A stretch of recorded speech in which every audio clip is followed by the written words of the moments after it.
எல்லாருக்கும் வணக்கம் and welcome back to my channel. Hope எல்லோரும் ஹெல்த்தியாகவும் சந்தோஷமாகவும் இருப்பீங்கன்னு நம்புகிறேன். நம்ம சேனலை சப்ஸ்கிரைப் பண்ணி சப்போர்ட் பண்ணிகிட்ருக்கிற அத்தனை நல்ல உள்ளவங்களுக்குமே ரொம்ப ரொம்ப தேங்க்ஸ். இன்றைக்கி நம்ம சேனலில் என்னோடய ஃபியூ டேஸ் ஆஃப் விலாக்ஸ் தான் பார்க்க போகிறீங்க. ஸோ அப்பப்போ டைம் கிடைக்கும் போது எடுத்த விலாக் தான் இது. சனிக்கிழமை ஒரு பாட்லக் இருக்குங்க ஃப்ரெண்ட்ஸ் எல்லாருக்கூடையுமே. ஒரு ஃபாதர்ஸ் டேக்காக நாங்கள் பிளான் பண்ணியிருக்கோம். அதனால் வெள்ளிக்கிழமை சாயங்காலத்துக்கு மேலே பார்த்திங்கன்னா அதுக்காக தான் ரெடி பண்ணிகிட்ருக்கேன்.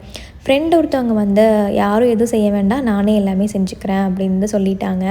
ஸோ எவ்வளோ சொல்லியுமே கேட்கல. சரி செய்கிறேன்னு சொன்னாங்க இல்லையா, அவங்க வெஜ்ஜு தான். ஸோ அவங்களுக்காக வெஜ்ஜில் ஏதாவது பண்ணலாம் அப்படின்னு சொல்லிட்டு பன்னீர் டிக்காக்கு தான் ரெடி பண்ணிகிட்ருக்கேன்.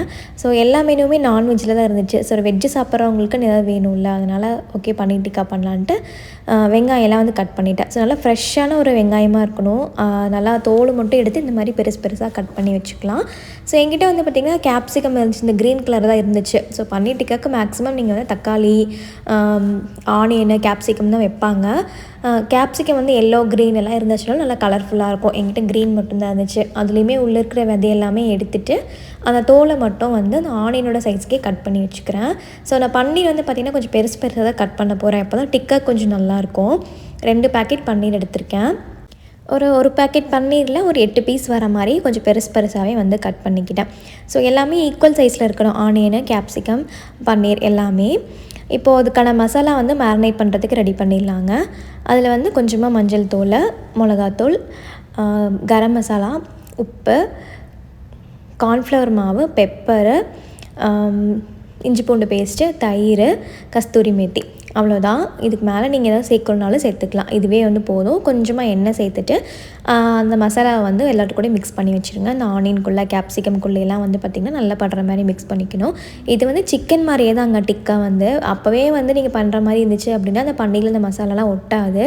முன்னாடி நாளே மேரினேட் பண்ணி வச்சிட்டிங்க அப்படின்னா அந்த பன்னீரோட டேஸ்ட் ரொம்ப நல்லாயிருக்கும். உள்ளே நீங்கள் கடிச்சு பார்க்கும்போதுமே நல்லா ஜூஸியாக இருக்கும்.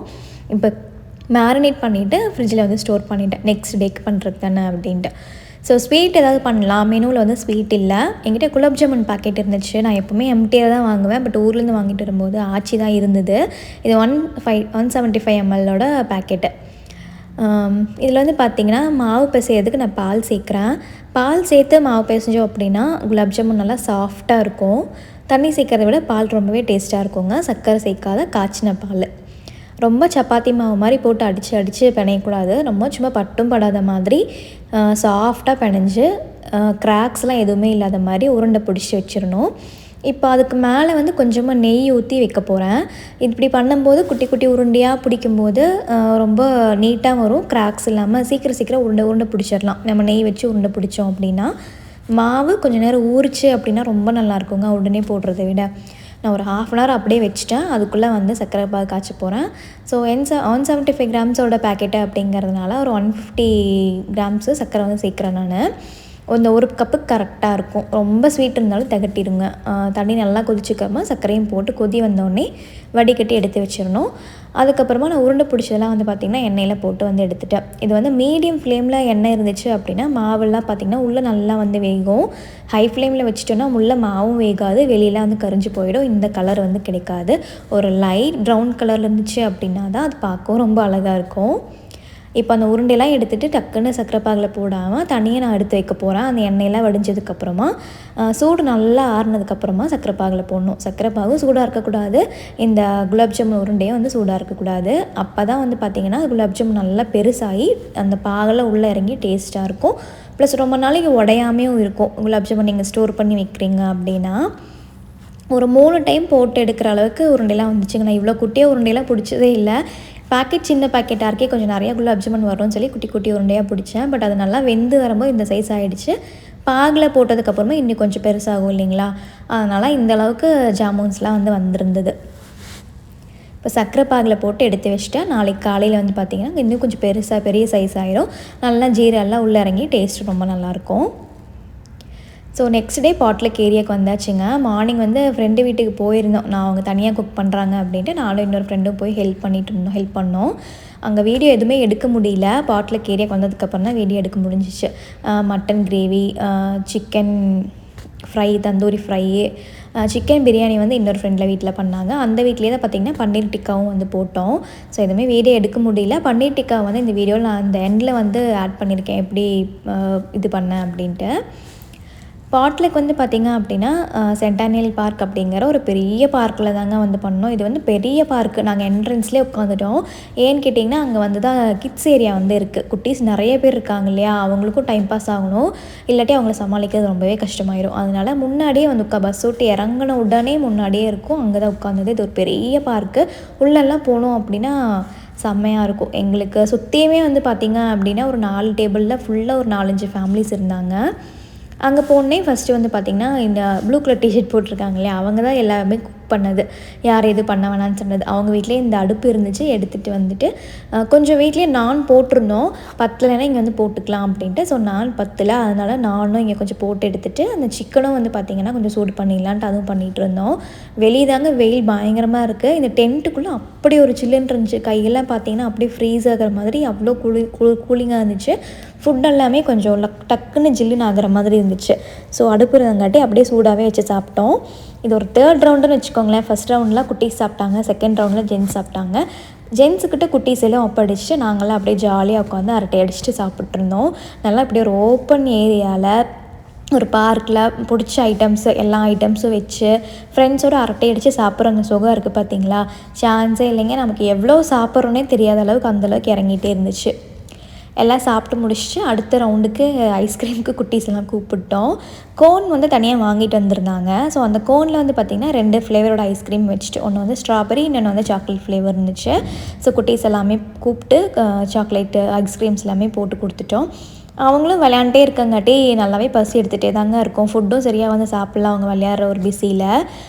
குட்டீஸை வந்து பார்த்திங்கன்னா அவங்களுக்கு போர் அடிக்காமல் எங்கேஜாக வச்சுக்கிறதுக்கான நிறைய விஷயங்கள் இங்கே இருந்துச்சு. ஜூஸு, ஸ்நாக்ஸு, ஐஸ்கிரீம் அந்த மாதிரி நிறையா இருந்துச்சு.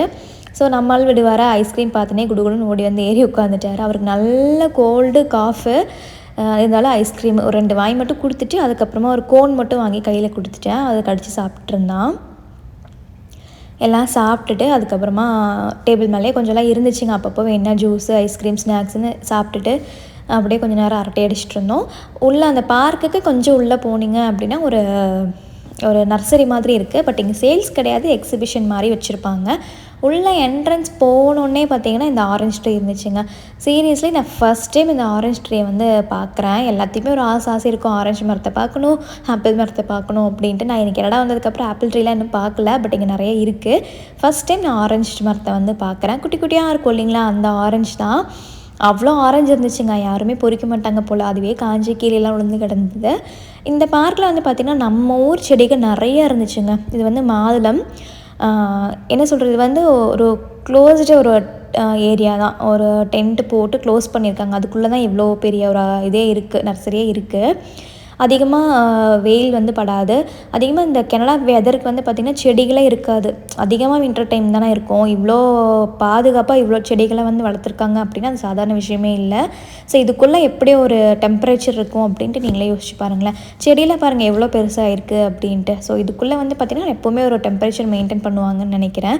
நம்ம ஊரில் வச்சுக்க, அது எங்கள் வீட்டில் இருக்கிற நிறைய செடிகள் இங்கே இருந்துச்சு. பார்த்தேனே எனக்கு பயங்கர ஹாப்பி ஆயிடுச்சு. நான் சொல்லிகிட்டே இருந்தேன் ஃப்ரெண்ட்ஸ் கிட்டே, ஐயோ இந்த செடியெலாம் எங்கள் வீட்டில் இருக்குது அப்படின்னு சொல்லிகிட்டே இருந்தேன். அவ்வளோ அழகாக இருந்துச்சுங்க பார்க்குறதுக்கு. ஃப்ரீ என்ட்ரன்ஸ், அதுக்கு பேலாம் எதுவுமே பண்ண தேவையில்லை. ஸோ அரளி செடி, அப்புறம் வந்து பேப்பர் ரோஸ்ன்னு சொல்லுவாங்க இல்லையா, அது எல்லாம் பார்த்து முடிச்சுட்டு ஒரு 4:30 இருக்கும். வந்துட்டு ஜென்ஸ் எல்லாத்தையுமே கூப்பிட்டோம். ஆக்சுவலி ஃபாதர்ஸ் டேக்குன்ட்டு தான் இந்த பாட்லக்கே அரேஞ்ச் பண்ணது. ஸோ அவங்களெல்லாம் கூப்பிட்டு கேக் கட் பண்ணலான்னு பார்த்தா எல்லாத்துக்கும் ஒரே ஷைங்க. நம்ம ஒய்ஃபுக்கு, குழந்தைங்களுக்குலாம் பர்த்டேனா கேக் வாங்கி ஈஸியாக வெட்ட சொல்லிடுறாங்க. அவங்க பர்த்டேக்கு ஒரு கேக் வெட்ட சொன்னால் ஏன் இவ்வளோ வைக்கப்படுறாங்கன்னே தெரில. இவங்க எல்லாத்தையும் கூப்பிட்டு கேக் வெட்ட வைக்கிறதுக்கே ஒரு 1/2 மணி நேரம் ஆகிடுச்சு. அப்புறம் மறுபடியும் பசங்க எல்லாத்தையும் கூப்பிட்டு வாங்கடா கேக் சாப்பிடுங்கன்னு சொல்லி கேக்லாம் போட்டு கொடுத்து அவங்கள சாப்பிட வச்சுட்டு இருந்தோம். ஸோ சூப்பராக இருந்துச்சுங்க. ஒரு 1 மணிக்கு ஆரம்பித்து சாயங்காலம் 6 மணி வரைக்கும் டைம் போனதே எங்களுக்கு தெரியல. அப்படியே கரெக்டாக இருந்துச்சு. சாப்பிட்டோம். அதுக்கப்புறம் அங்கே போய் செடி இதெல்லாமே பார்த்துட்டு வந்தோம். திருப்பி ஐஸ்கிரீம் சாப்பிட்டோம், கேக் சாப்பிட்டோம், ஜூஸ் குடித்தோம். குட்டீஸ் அப்பப்போ விளையாட வச்சுட்டு அவங்கள பார்த்துட்டு நல்லா அரட்டை அடிச்சுட்டு. ஸோ பாட்லக்குனா இப்படி தாங்க இருக்கும். என்ன சொல்கிறது, நமக்கு ஒரு டே போகிறதே நம்மளுக்கு தெரியாதுன்னு வச்சுக்கோங்களேன், அந்தளவுக்கு இருந்துச்சு. ஸோ அதுக்கப்புறமா எல்லாமே எடுத்து வச்சுட்டு கிளம்பியாச்சு. ஃப்ரெண்ட்ஸில் வந்து பார்த்திங்கன்னா ஒரு 2 பேர் மட்டும் கொஞ்சம் தூரமாக இருக்காங்க. பாட்லுக்காக அங்கேருந்து வந்தாங்க. இங்கேருந்து ஷிஃப்ட் ஆகி போனவங்க தான். ஸோ அவங்களெல்லாம் வழி அனுப்பி வச்சுட்டு நாங்களும் எல்லாம் கிளம்பி வீட்டுக்கு வந்துட்டு ஒரு 6 மணி 6:30 மணிக்கும்போது முடிஞ்சிருச்சு. இது வந்து பார்த்திங்கன்னா அடுத்த நாள் ஓஷியன்ஸ்லேருந்து ஹஸ்பண்ட் வந்து இந்த மாதிரி பலாப்பழம் ஒன்று வாங்கிட்டு வந்திருந்தார். ஒரு 3 டேஸ் ஆச்சு. நான் கட் பண்ணாமையே வச்சுருந்தேன். கட் பண்ணும்போது ஓரளவுக்கு பழுத்து இருந்துச்சு சாப்பிட்ற அளவுக்கு. ஒரு ஃபுல் பலாப்பழத்தை கட் பண்ணி ரொம்ப நாள் ஆச்சு. என் ஹஸ்பண்ட் கேட்டுகிட்டே இருந்தார், கட் பண்ணிடுவியா அப்படின்ட்டு. குட்டீஸ் எல்லாம் தூங்க வச்சுட்டு அதுக்கப்புறமா தான் கட் பண்ணேன். கொஞ்சம் நேரம் எடுத்துச்சு. பட் இருந்தாலும் கரெக்டாக கட் பண்ணி எடுத்து வச்சுட்டேன். நான் அப்படியே பிச்சு ஃபுல்லாக க்ளீன் பண்ணி முடிக்கிறதுக்குள்ளேயே பாதி நான் தாங்க சாப்பிட்டேன். பாதி பழத்தை கட் பண்ணி வச்சுட்டு பாதி தான் கட் பண்ணேன். ஏன்னா அவ்வளோ சாப்பிட முடியாதுன்ட்டு.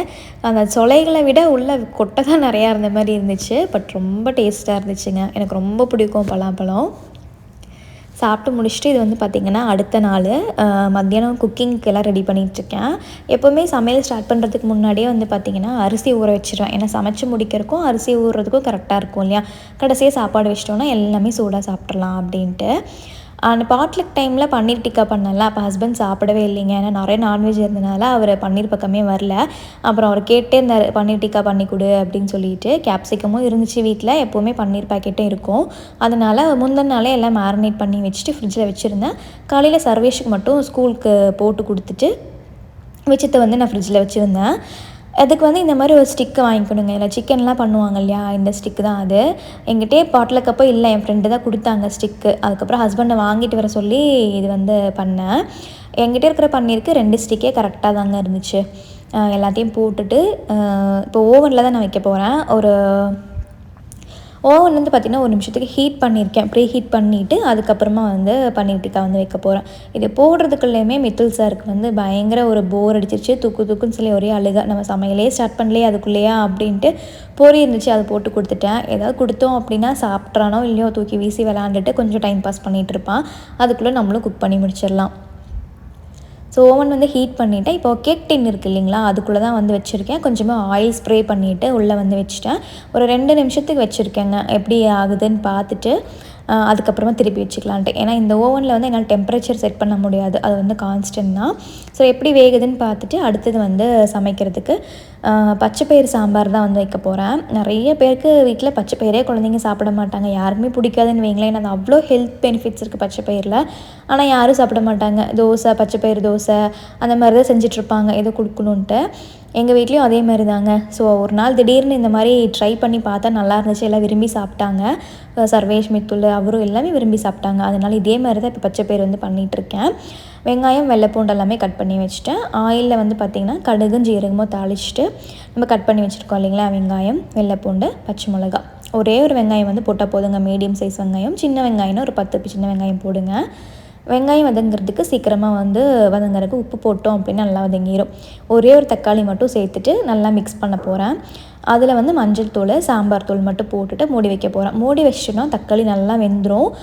இப்போது என்ன சொல்கிறது, மூடி வைக்காமல் இருந்திங்கன்னா அப்பப்போ அப்படியே கொத்தி விட்டுட்டு திருப்பி விட்டுட்டே இருக்கும்போது வெள்ளைப்பூண்டு வேக வேக உடஞ்சி போயிடும் வெள்ளைப்பூண்டு. ஸோ இந்த மாதிரி மூடி வச்சிட்டோம் அப்படின்னா பூண்டெல்லாம் உடையாமல் தக்காளியும் நல்லா வதங்கிடும். ஸோ 5 நிமிஷத்தில் பன்னீரும் ரெடி ஆகிடுச்சிங்க. அவ்வளோ டைம் தான் அதில் எடுத்துச்சு. வச்சதும் தெரியல, எடுத்ததும் தெரியாத மாதிரி இருந்துச்சு.